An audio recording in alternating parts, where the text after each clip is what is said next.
Ironmans. I buy houses and have fun. Can y'all believe that? All right.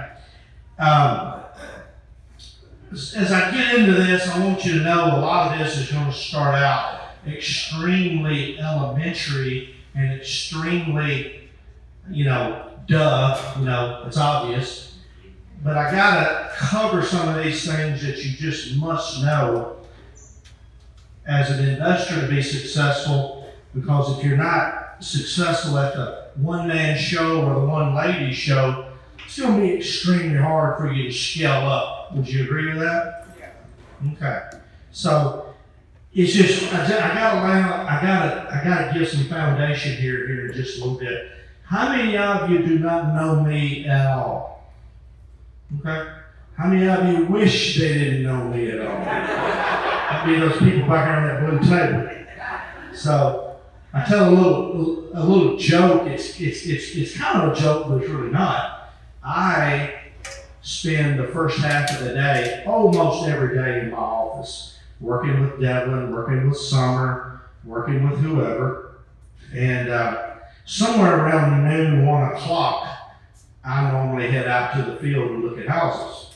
The reason I do it that way, because being in the field, I still handle all the acquisitions, always have, probably always will. I love that part of the business. I feel like I'm pretty good at it. It keeps me street smart to know what's going on, because I'm out in the neighborhoods looking at houses and talking to agents and talking to contractors. Keeps me sharp. But the other thing is, if I don't leave my office and if I was to stay there all day, they'll all quit. And I know that. So that's one of the reasons I kind of balance things. I walked into my corporate job in June of '99 and I quit. And I'm telling you, it happened just like that. I had enough. I walked in and quit. And that was June of '99. And I started doing this the next Monday. Okay? I civil engineer by education, concrete and steel, heavy construction, power plants, and refineries. That's my background. Okay? Haven't looked back since. I don't miss going in those plants at 6 in the morning, I can assure you. Okay? People ask me all the time, what's the greatest thing about being an entrepreneur and having your own business? They want you to say it's financial gain. And that has been good, but that's not the best part. It's the freedom. And being your own boss, I don't have a boss. I can go hunting when I want to go hunting, and I can sleep in, which is rare, but if I wanted to, I could. Okay, so that's the best part. I'm closing in on 1,400 houses. I've got about 150 rentals. They're a royal pain in the butt. Okay, they are, but it's a necessary part of the business to be in. And we've done about 2,500 loans at Jet Lending in the last 14 and a half years. So I don't know everything. I don't. You still learn every day. But I'm going to say 98% of what you might run into out there, I've probably already been there. So maybe some of this can help you. And if you ever have an issue, just give us a shout. Okay? All right. Now let's start extremely basic and build from there. We're talking about building a small business into a big business. I need to know, the audience, how many of you are pure rookies? It's okay, I need to know. Pure rookies. Okay. How many of you running an advanced house buying, flipping, rental operation? Other than I know Jason is. Chris, anybody else? Okay. How many of you are in this category? Thank you, Joel. How many of you bought a few deals, got a few deals under your belt? You're starting to figure it out a little bit. Okay, here we go. All right. You're here. You gotta get yourself educated.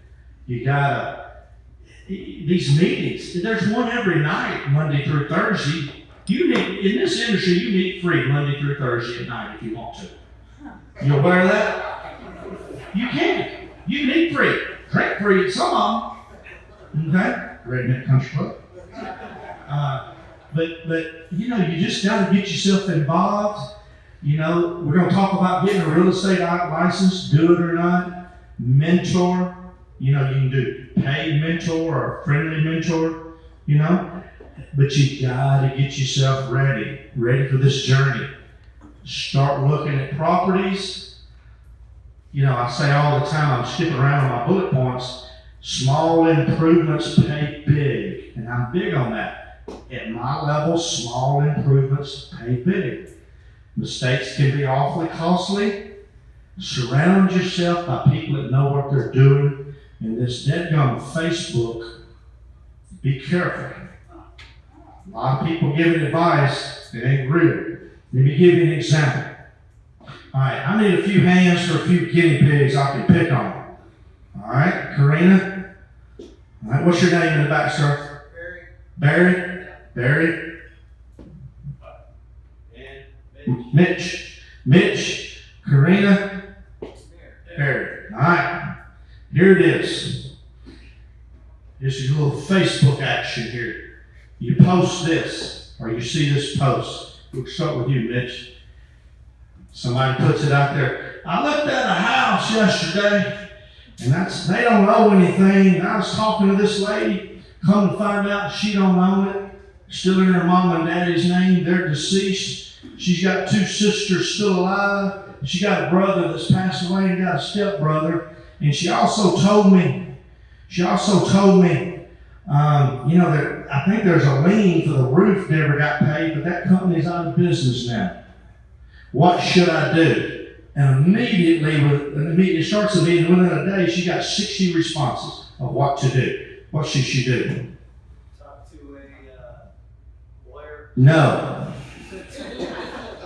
Karina. No. Barry? Walk away. No.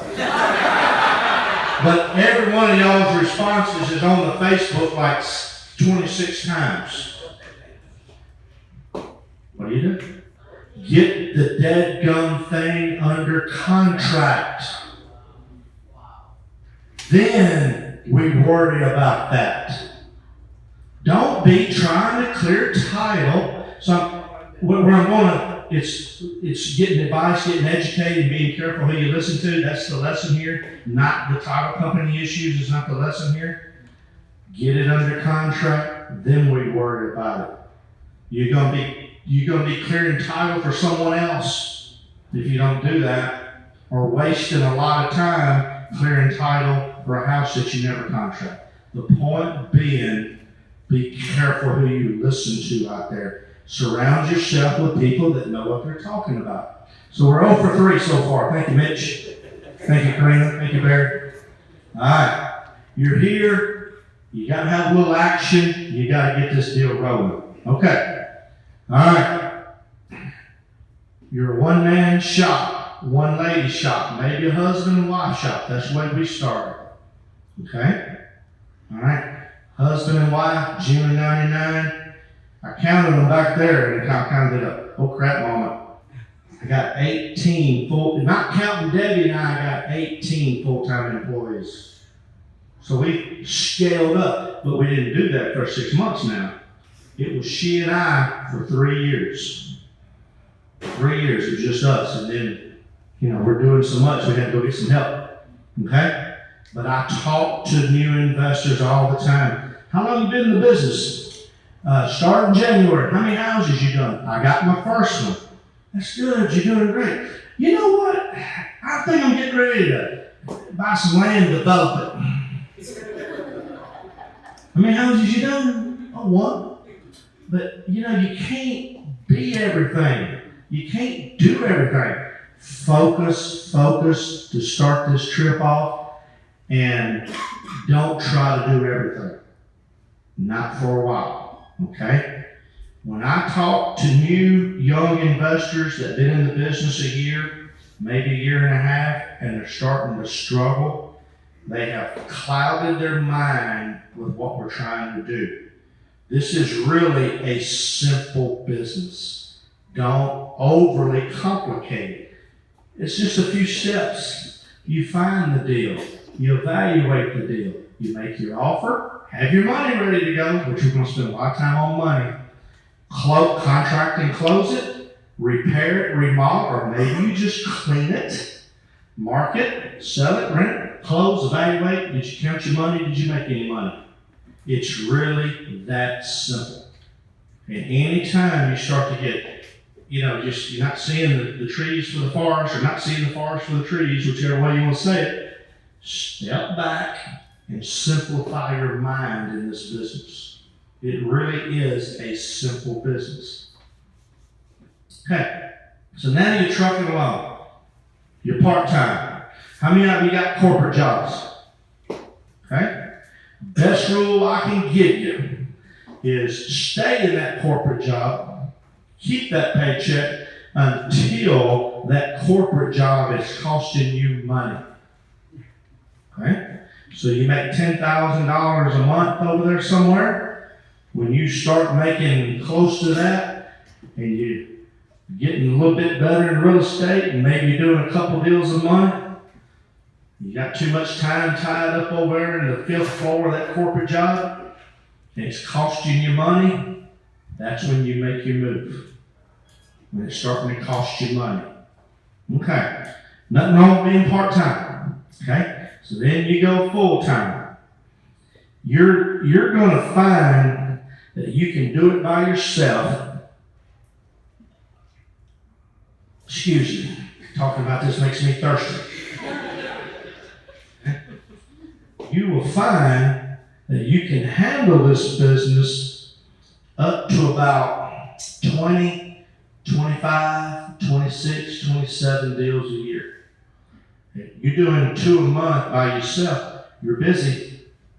We're going to have a list here in a minute. It's going to show you all these little details you got to take care of. You can handle it by yourself. You can. And then you're going to need to start looking for some help.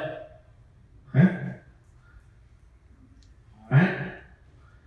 All right? Before we go there, most people in our business, their first hire is one of 2 or 3 people. For me, and for most, it's a personal assistant. It's to do all of those things people like me don't want to do. Paperwork, the internet, filings, QuickBooks, those types of tasks. Because I'm wanting to go chase deals all day. Okay? So, first hire, probably an assistant. If it's not an assistant, it's usually a field construction guy if you're doing rehabs. Rehabs will eat up your time just as much as the administrative side of keeping things straight. Now, you can elect not to spend much time on administrative and just be a mess. You'll be a mess for your accountant. You'll be a mess if you ever get sued. You'll be a mess all the time trying to balance the books. Okay? So you got to have some help there, typically. Okay? So you got maybe administrative assistant, maybe a construction manager. You start to scale on up from that. If you're really good at cutting deals and working with sellers, working with buyers, that's one of my strengths. I stay in that role. I hire people to do all the other things that either I don't want to do or that I'm not very good at. Okay? Paperwork, internet, QuickBooks, okay? Those types of things. No matter what you're going to do, whether you're going to grow to 18 people, 3 people, be successful, do deals, you must know real estate math. You must. How many of you have made an offer on a house the last few days? Mitch made an offer. Karina made an offer last few days. Barry, what was your offer? How much did you make? How much did you offer? $130? $130 or $130,000? $130,000. Huge mistake. You never offer round numbers. Only 1-0 on your offers. You should have offered 129,670 or 130,885, 131,670. Get the picture? Only one offer. Only 1-0 on your offers. Psychological, and it works. They think you actually calculated down the dollar that you needed to spend and could spend. You didn't pull that. Barry just went out and sit and listened to Led Zeppelin out in his pickup. We listened to that, listened to Stairway to Heaven jamming out there, and came up with 130 out of the blue. Okay? Don't ever do that again. But you gotta know real estate math. What's the formula for buying houses, Mitch? Income minus expenses. I ain't never bought one that way. Karina, what's the formula for buying houses? ARV times 70 to 75% minus repair. Okay, y'all hear her. ARV times 70 or 75% minus repairs. I'm going to give you a B minus. So let's take Karina's example. House ARV is $60,000. So low end area. 20 in repairs. My quick Mississippi math says 70% of 60,000 is 42, minus 20 is 22,000. Better not do that offer. The 70% minus repairs will yield you approximately a 15% profit. 15% of 62,000, my quick math, that's about $9,600. That's not enough on that deal. Not enough to keep you out of trouble. The 70% is a pretty good formula for anything over 100. I tricked you. I knew somebody was going to say, I tricked you, I did it on purpose. You said the 70%, which is a good formula, but it's not a good formula if your ARV is 60,000. That's right, that's right.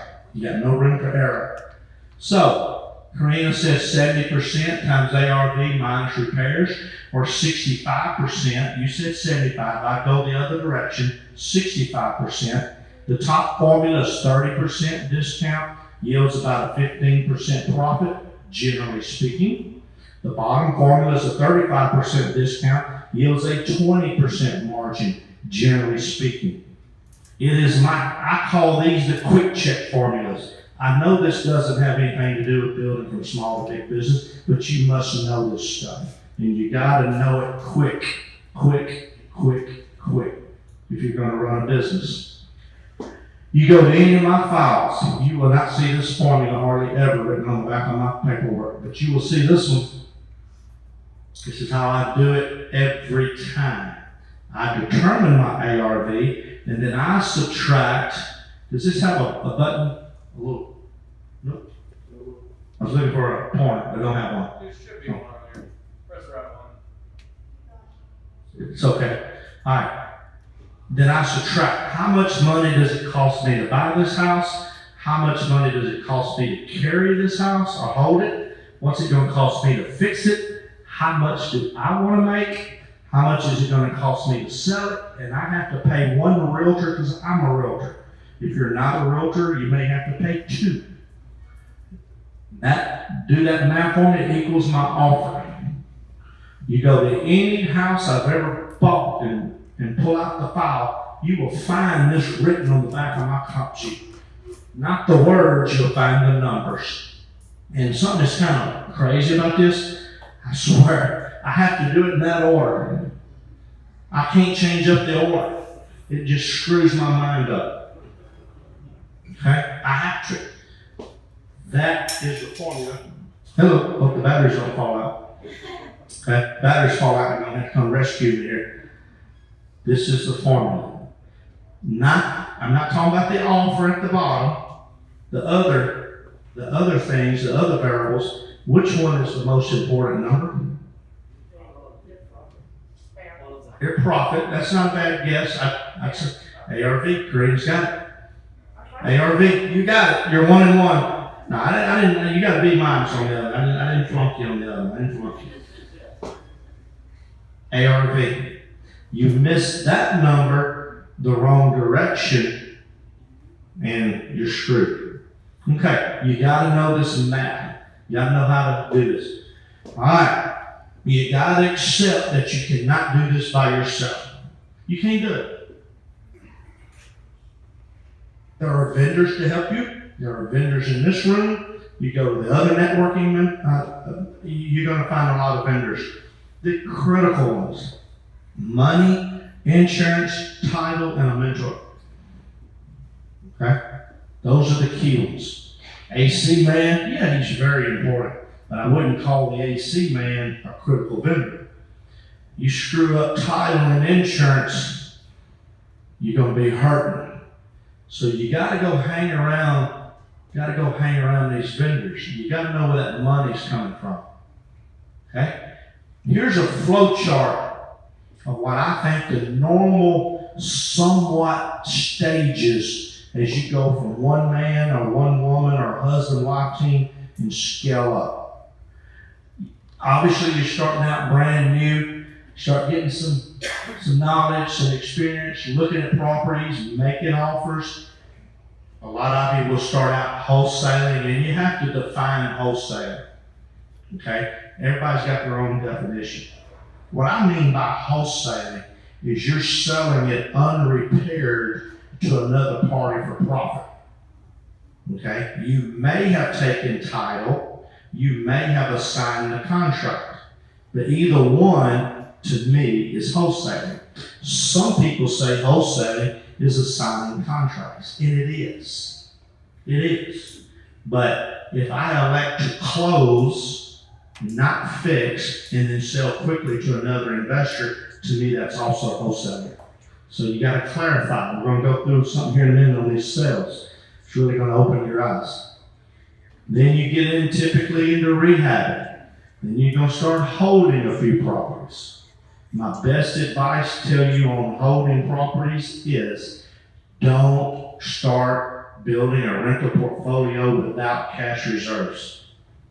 You must have cash reserves. Okay? You flip properties for cash. You hold properties for wealth building. Now, unless your properties are paid off, most people I know are very disappointed trying to live off of cash flow of properties that have leverage, meaning you have debt, meaning you have a bank loan. Okay, fine. You get a great one. You're cash flowing $450 a month, $500 a month. 12 times 450, what's that? About I don't know, $5,400 a year? Okay, not bad. Tenant moves out. You're vacant for a month or two, and you paint and carpet. Where's your $5,400 at now? It's gone. It's gone. Rental properties are about wealth, not about cash in your pocket. Promise you. I got 150 of them, I know. Okay? All right. Hold a few properties, start doing bigger deals, commercial deals, small apartments, RV and trailer parks. They're wonderful. Do you know how they pay at a trailer park? They pay in green. Green. It's all green. It's a wonderful thing, I assure you. Okay? And then typically everybody will start loaning money. Okay? Nothing wrong with that. Okay? But that's kind of the natural progression as you evolve in this business. 0 to the first 6 or 9 months, a lot of education. Maybe a deal or two. 1 to 2 years, major growth in your knowledge. Maybe you're up to doing maybe 5 to 10 deals a year. Right? 2 to 5 years. Now you're extremely competent. I'm going to say if you're full-time, you need to be doing 25 or north deals per year. And you start accumulating rentals.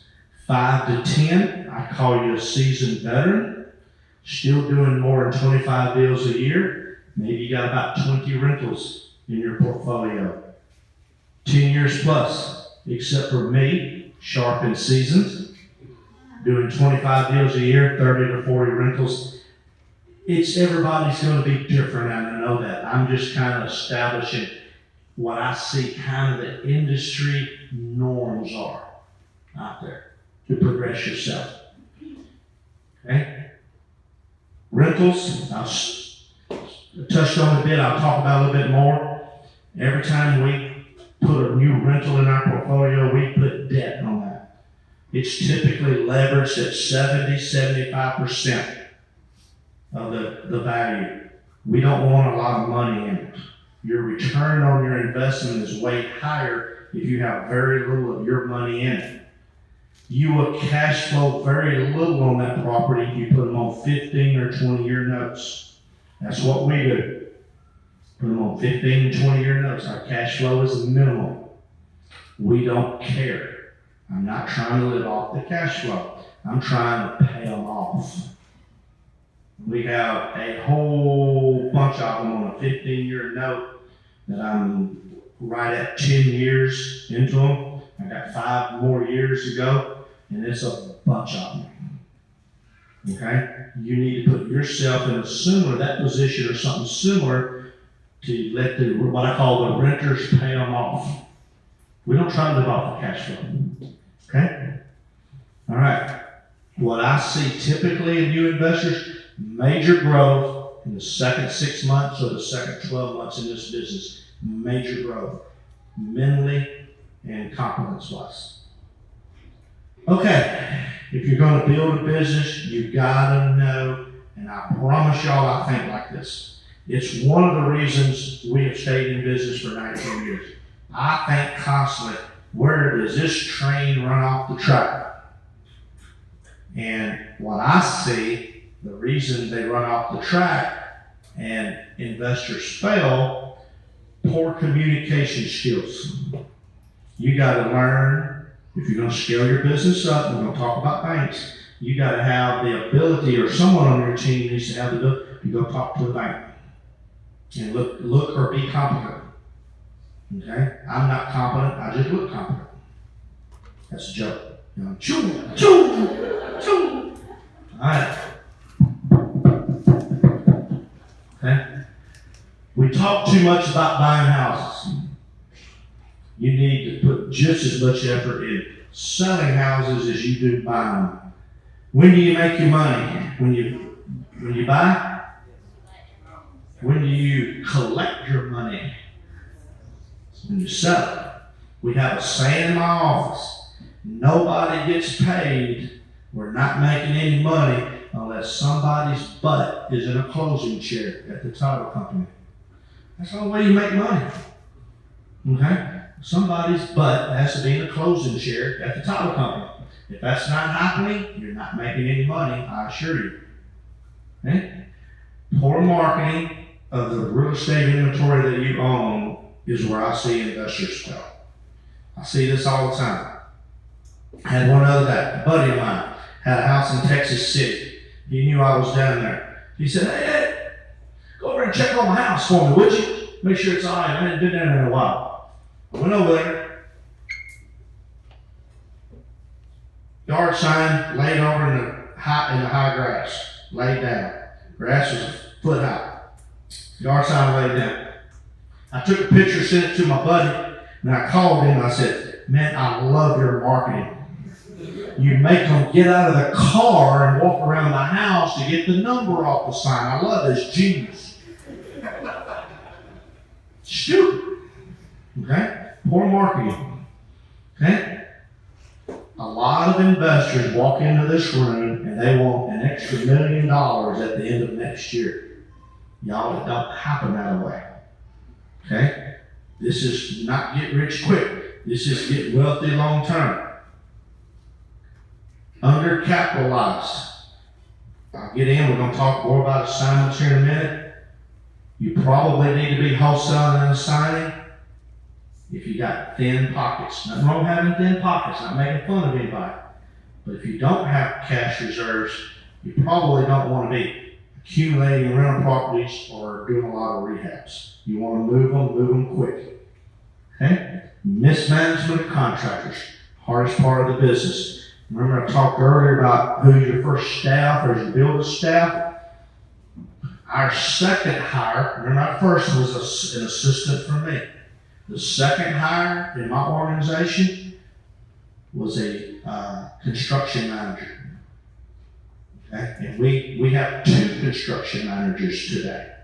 Okay? It is the hardest part of the business. For you rookies, you're sitting here thinking the hardest part is finding deals. It's not. It's not. It's managing contractors. It is the hardest part of this business. Okay? All right. Assignments and why am I so anti-assignment? It's okay if you're limited on cash. But why? Because you are limited by time and by who. Chris and I had a conversation on this, about 3 weeks ago? Me and you were talking on the phone? I almost never assign a house, assign a contract. I close and then I market to the world. I'm not limited by time and I'm not limited by who. All right, Barry, your turn. Where you at? Not leaving, are you? This sentence, you cannot assign into a what?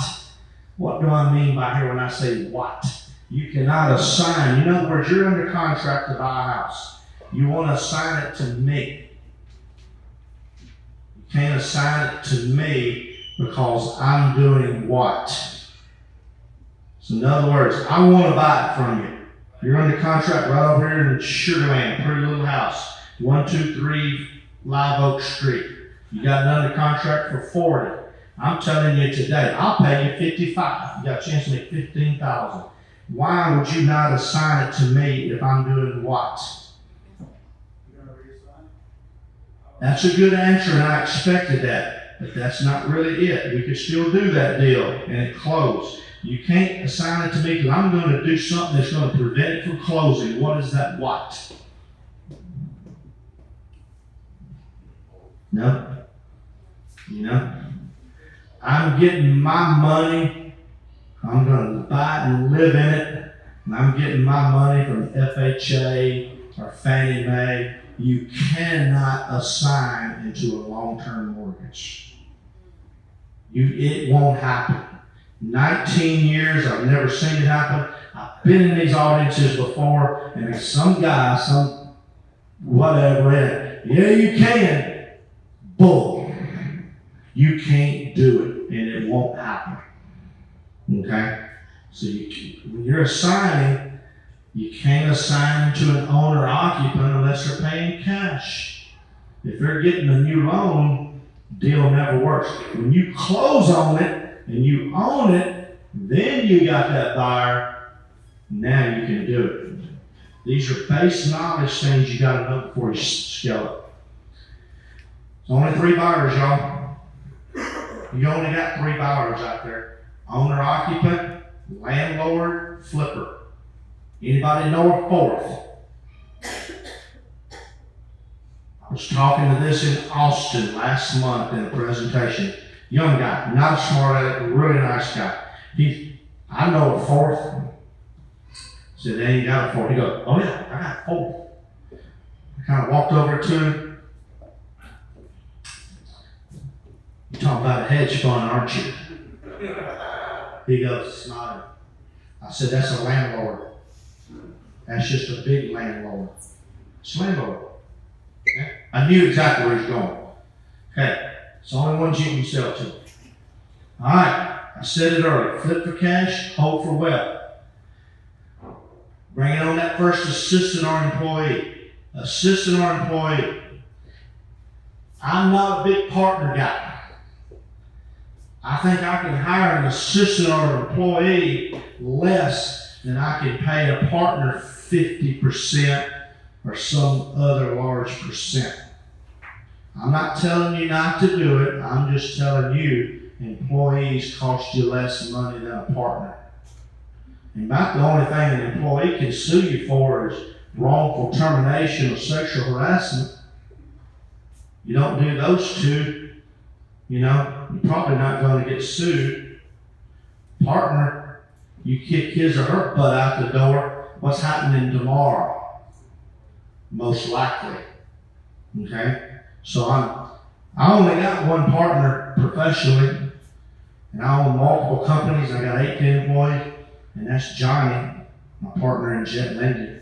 I don't have a partner in any of my other ones. Okay? So I don't want to be a hypocrite and tell you I don't do it, but I only have one in one company. Okay? All right. Assistants, construction managers, bookkeepers. What's that? Competition, book, acquisition specialist. That's okay. If you're going to grow and grow big, it's okay to get somebody else to help you in that. Or if you don't feel like you're very good at that part, hire someone. Nothing wrong with that. We have a very large rental portfolio, so we manage in-house. I have a property manager. We managed them ourselves till we got to about probably 30. Okay? Now we bring in an individual and got an individual employee in. Okay? So my employees include construction managers, administrative assistants, one receptionist who's really an administrative assistant, but she does more than just watch the front door. I have 2 full-time bookkeepers. In Jet, we have loan officers and processors, but in strictly the house buying business, it's assistants, construction manager, bookkeeper, rental property manager. I'm not including my Remax team because technically they're not employees. They're agents. Okay? So I'm not calling them employees, and I have 3 people, and strictly all they do is sell properties and list properties, and they're on my Remax team. Okay? I'm going to recap here. We're not anywhere close to being done. I'll recap some of the more important things. You can do it by yourself. You'll be busy up to 20 some odd transactions a year. Joe Hill, do y'all have an assistant yet? How many? 1? Just 1? How many deals did you get to per year where you felt like you needed to bring somebody on board? 20? You start to get pretty busy when you get north of the 20 number. And you travel a lot. You work in the oil and gas field, so you're gone a lot. Oh, you quit? Oh, you went from part-time to full-time, huh? All right. Did not know you'd done that. So, was that oil and gas job starting to cost you money? Yep. All right. Anybody else done that in the last year? Quit their corporate to do this? Nobody yet? How many of you want to do it soon? Tired of working for the man. I hear you. All right. The most important thing I'm going to tell you about scaling up, it is mind-boggling in this business as you grow of everything you must do and keep track of. You got to track everything. Everything. Okay. Some of this stuff you gotta know. Somebody said, you go, wow, never thought of that.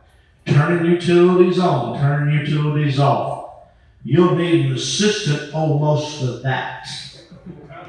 Isn't that a pain in the butt these days? Water. Yeah. Hey, how many utilities you got per house? Probably 3. Okay? All right. Extra keys, signs and lock boxes to the houses and back from the houses. Picking them up. Inventory tracking and inventory data. It's a lot of information you must capture and have ready. Your files, paper and electronic, tracking offers and follow-ups. If you're out making offers, you better be following up.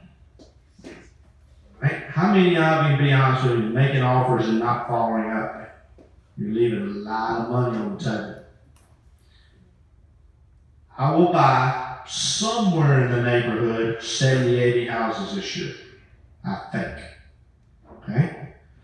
40% of those, 40% is going to be more than 30 days after I originally went to the house. 40%. It's huge. Okay? Placing insurance and canceling insurance. Sounds elementary. It is something that we treat, and Devin, you know this, don't you? We treat that with great attention. Why do we treat that with great attention? Because if you have a mistake or leave something out and you have an event we used to refer to as a fire, now it could be fire or storm. Okay?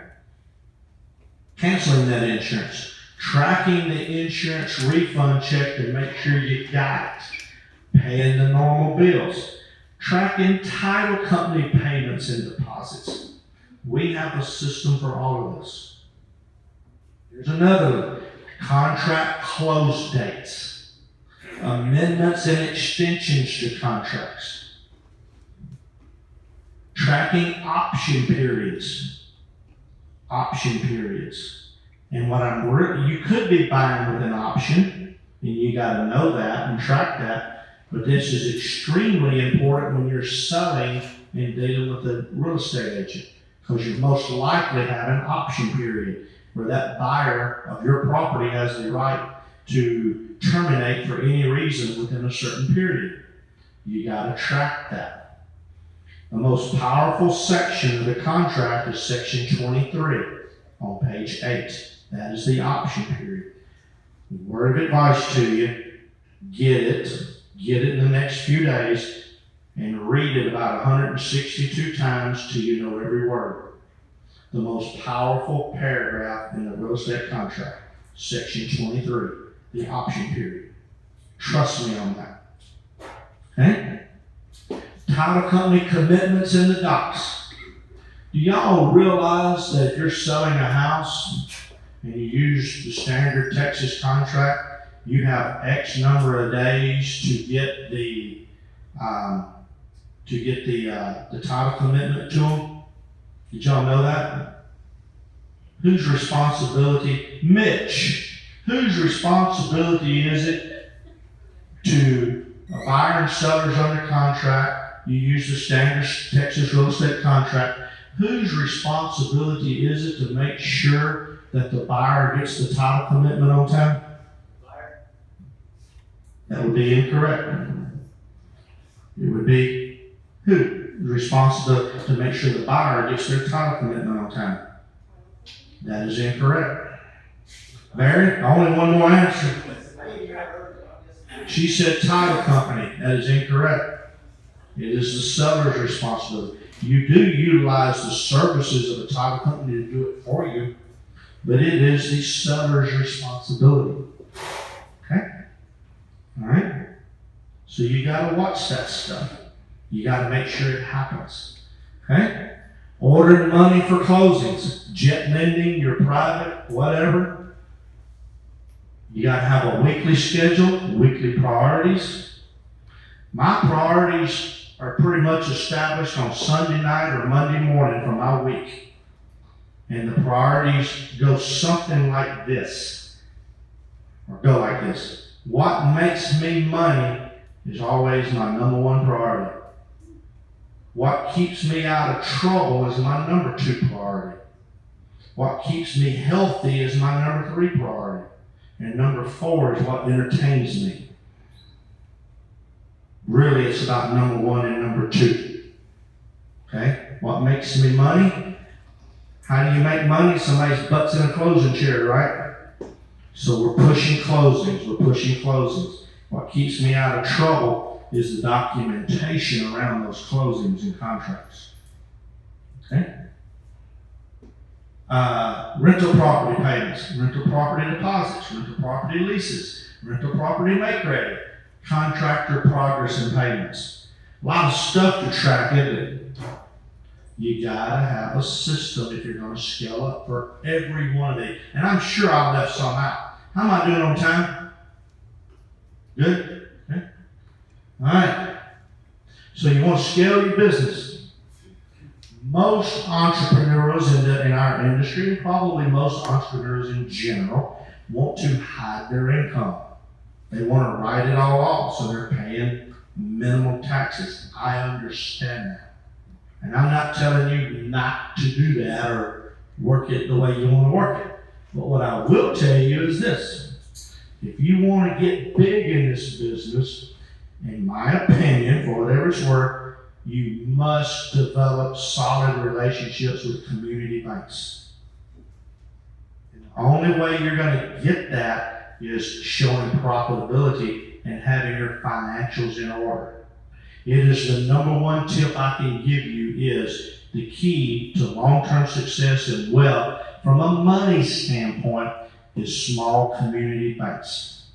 It's not the Bank of America's. It's not Chase. You walk into Chase and tell them you want to flip houses for a living, they're going to laugh you out the lobby. You can't do that. Everybody tries to do that. That's illegal. You can't do that anymore. You get it all. Okay? So you go and start establishing relationships with small community banks. Okay? Anybody want to throw one out at me and I'll tell you if I think they're good or bad? Prosperity's a little too big for what we do. Allegiance is fantastic for what we do. They have a lot of clients in our industry. Okay? You get the picture. But you can't do that unless you're going to show your profit and have your financials in order. Now, you don't have to do it that way, but you will forever pay high rates. Okay? You're forever going to pay high rates for rentals and high rates for your acquisition money, most likely. Okay? Here's what you got to do. You got to have your personal and corporate tax returns in order. You have got to have profit and loss statements, and you must have balance sheets. And there's one other real important document.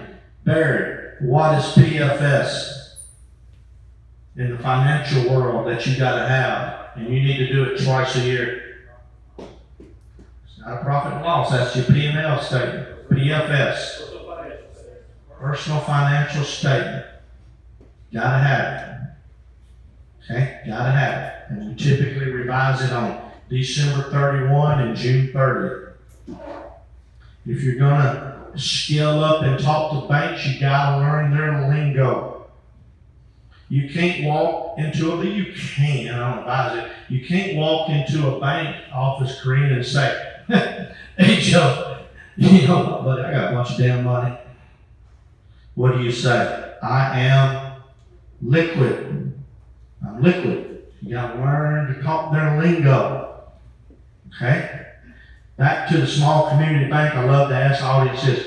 What's better than a small community bank? A new small community bank.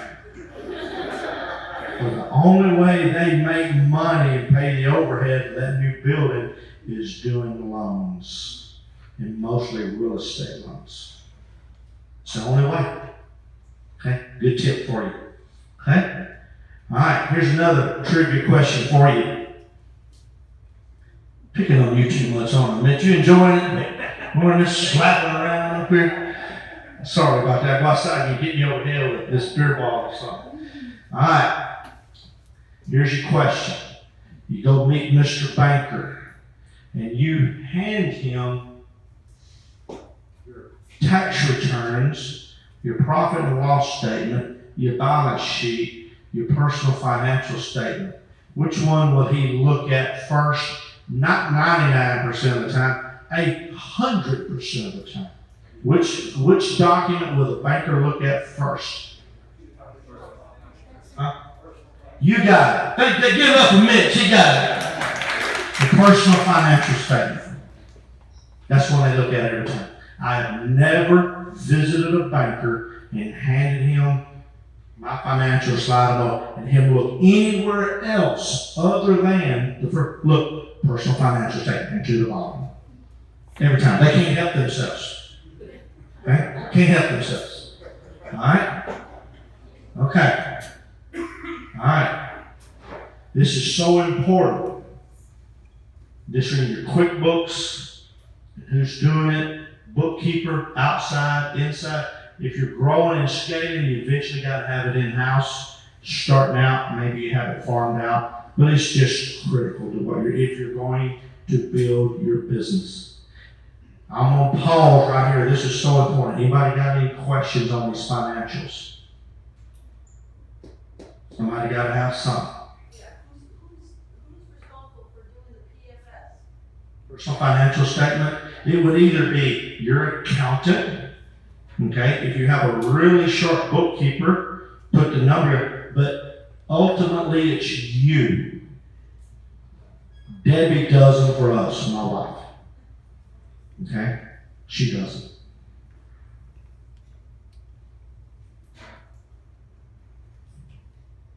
Important stuff. One of the biggest things I can tell you, in this, if you're going to get big, community banks. So wait, I don't know of another way to do it and really do it, at a high level, reasonably. Okay. Scaling up, starting out, as you scale, you always got to know where's these leads going to come from. Leads to buy houses. Yeah, you'll get a few from wholesalers. Yeah, you might get lucky on MLS. But you know what? You got to find your way into the living rooms and kitchen, y'all, for motivated sellers. You got to figure out me, Ted, Joel, we're all Home Investor franchisees. We pay money monthly for our advertising. Others in here, I know some of you have marketing campaigns for internet, pay-per-click, things of that nature. But you got to figure out your lead generation source to put you in the houses for motivated sellers. Okay? You're never going to hit big home runs out of the park, in my opinion, on MLS or through other wholesalers. I don't think. Okay? All right. Here's a very, very simple concept that I swear most people don't realize. All right. Miss Karina, you're already reading the slides, so you can do this one. I'll change the number. You want to sell 4 houses on average per month. And it takes you on average 3 months from the time you buy it to the time you sell it. Some more, some less, but they average 3 months. 3 months is your average whole time. 4 is your desired sales per month. How many houses must you have in inventory on average all the time? That is correct. 3 times 4. Mathematically, you can't get there if you consistently have less than 12 houses in inventory. If you want to sell 4 per month at an average hold time of 3 months. It is mathematics. It don't lie. And that's staggering. Okay? You want to do 3 per month, you get them all sold in 2 months on average, you got to have 6 in inventory on average at all times. It's mathematics, it don't lie. So that tells you the kind of inventory you got to have to do multiple deals. Alright. You got to understand, I said earlier, we're going to spend some time on money. You got to know the flow of money. You got to know it. Where does the money, the sources for you to buy houses and flip them? You got to know where money sources are to you to buy them and hold them. You have got to know the money sources for your buyers, whether remember there's 3, flipper, landlord, owner, occupant. You must master this whole thing. Okay? A few I might throw out at you. You're selling to a landlord. Most likely, where is that landlord's money gonna come from?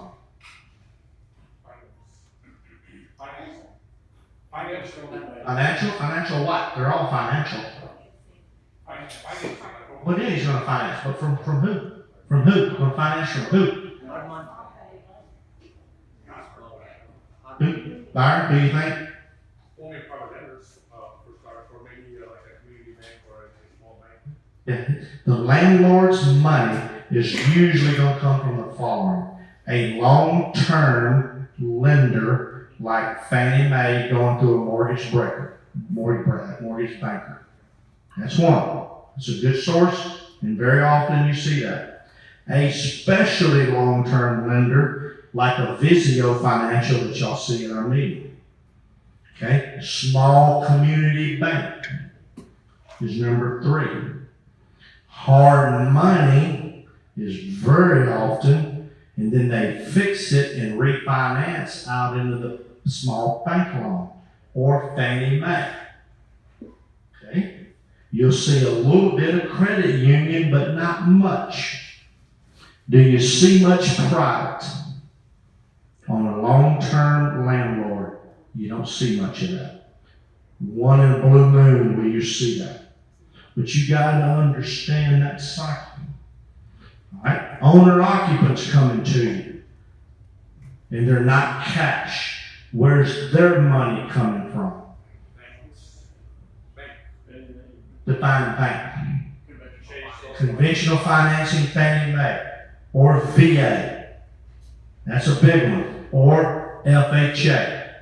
You very seldom see an owner-occupant come to you with a community bank loan like Allegiance. It can happen, but you don't see it very often. It's FHA, Fannie Mae, VA if they're a veteran. Okay? Almost every time. Okay? You're selling to a flipper. Where's his money coming from? Most likely. Private or hard money. And hard money really is private also. Okay? We'll spend some more time on hard money. Private's a big one. Hard money is a big one. What the ratios are, I don't know. I know we close a lot of loans. Okay? And they're about 50% flippers, about 50% landlords. The landlords are using our money to acquire and fix, acquisition and repair. Then they refinance out, typically to a small bank loan. Okay? Could be Visio or somebody like that, a specialty company, or Fannie Mae. Okay? Flippers are normally selling. That's their exit, is selling. Okay? So you gotta understand this flow of money for all of these scenarios. You gotta learn, it's gotta come second nature to you. Why? Because if you get an offer from somebody and he doesn't have the source of funds, or a source of funds don't make sense, you're doing what? It don't make sense. You have to be hesitant to run and sign that contract. Or if you're in multiple offers, the tendency for me is if I don't, let's just say I got multiple offers for a house I'm selling as is to another flipper, which is not often, I prefer to sell to owner-occupants and landlords. Why? Why? They pay you more. They pay you a lot more.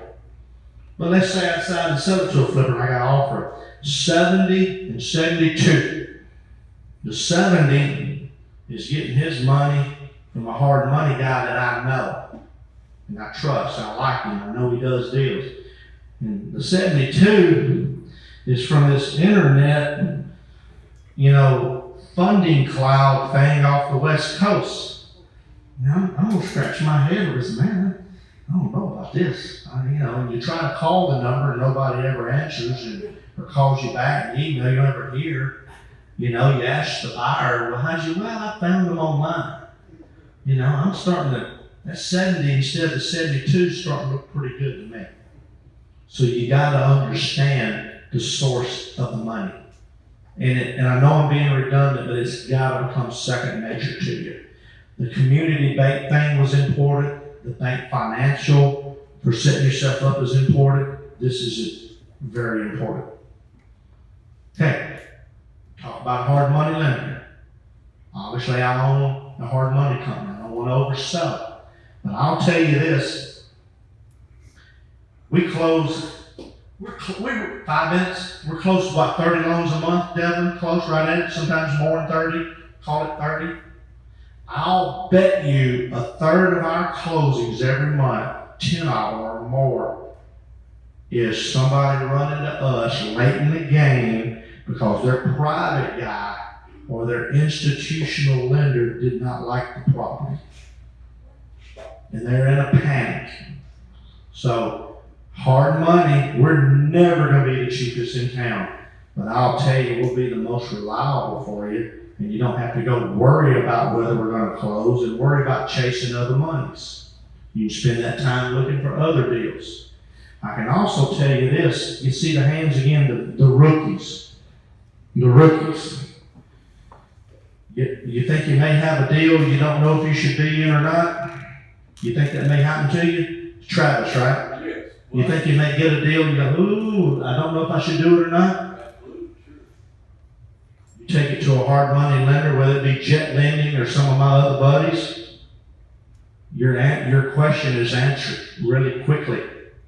We're a second set of eyes, a safety net for you. I am not going to let you in a bad deal. I'm not going to do it. So hard money has its place. If you're procrastinating, man, I don't know if I should do this deal or not. Take it to a hard money lender. You're going to get educated in about 24 hours whether or not that's a deal or not. Y'all believe me? We have to do it because Travis's bad deal is going to end up being my bad deal. You know, if I let him in a bad, we're not going to let you in a bad deal. Just ain't going to happen. Okay? It may become a bad deal after you mismanage your contractors, but it won't be a bad deal day one. Okay? All right. You got to understand expenses and overhead. It's part of the financial picture. You can make a whole bunch of money 1 month profit-wise and have less money in the bank on the 30th than you did on the 1st. Do you realize that? And why is that? It's called variable overhead. It's all the money flying out the door on the properties you hadn't sold yet. You start the month with $100,000. You sell 2 houses. You make 70. You make $35,000 each. You may not have 170 in the bank at the end of the month. You may have 62 because you got 3 rehabs going.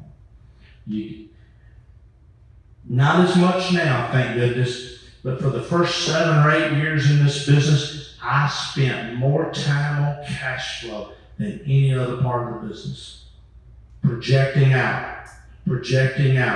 And my safety factor was always, if I don't have a closing for 90 days, do I have enough money to make it? Okay? If I don't have any closings for 90 days, do I have enough money? And that's the way I thought.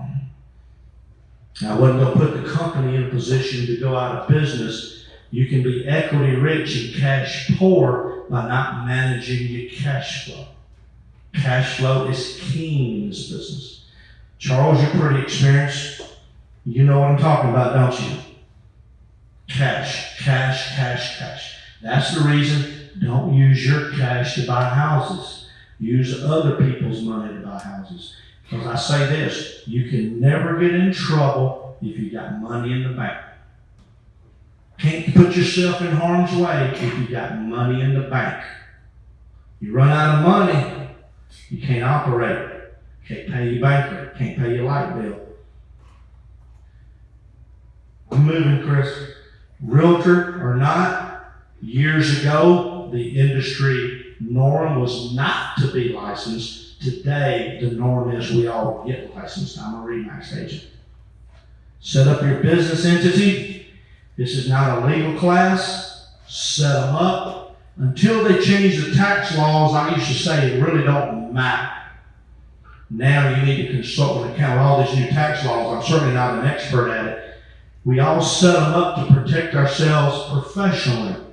But in LLC or sub S, what's LLC stand for? Limited liability company, Mitch, 2 in a row, he's hot. Smoking. And they call it limited for a good reason. Your protection is limited because we all put our properties in there to protect ourselves against a lawsuit. Hell, if they sue the LLC, who they suing on the same docket? You personally. You know, so it's limited. But we all do it. It does help, but it's limited.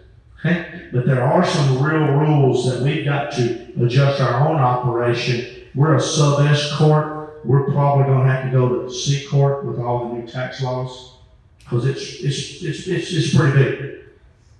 Review, get educated, take action, become an expert on the real estate map. You got to develop your support team, get your systems to track everything and do everything. Get your financial reporting in order. Dollars comes from where? Revenue comes from where? Closings. Okay? Lead generation, think simple. And buy low, sell high. You do that and you'll be back next year. You don't buy low and sell high, you won't be back. It's really that simple. Some days. We do the Redneck Country Club. It's a big party. It always has technical content. And me, Johnny, Summer, Devlin, here to help you. Thank y'all.